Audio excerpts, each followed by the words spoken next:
আজকে আপনাদের দেখাবো পাহাড়ে আমরা কিভাবে মিষ্টি কুমড়া দিয়ে তৈরি করি আমাদের খুব প্রিয় খাবার বুচি, যাকে অনেকে মিষ্টি নামেও চেনে। প্রথমে কয়েকটি ভালো মিষ্টি কুমড়া নিয়ে ভালো করে ধুয়ে নেব। এরপর খোসা ছাড়িয়ে চিকন চিকন করে কেটে নেব। এই কাটা মিষ্টি কুমড়ার সঙ্গে দুটো মিষ্টি আলু দিয়ে সব একসাথে সেদ্ধ করে নেব। সেদ্ধ হয়ে গেলে মিষ্টি কুমড়াগুলো ভালো করে চটকে নেব। এর সঙ্গে পরিমাণ মতো চিনি আর আটা মিশিয়ে নরম একটা খামির তৈরি করব। আলাদা করে সেদ্ধ করা মিষ্টি আলু চটকে পুর বানিয়ে রাখব।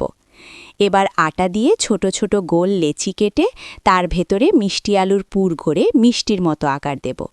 এরপর সামান্য পানিতে ডুবিয়ে কালো আর সাদা তিল ভালো করে মাখিয়ে নেব।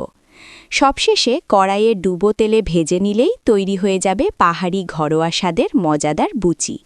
খেতে যেমন নরম আর মিষ্টি, বানাতেও তেমন সহজ।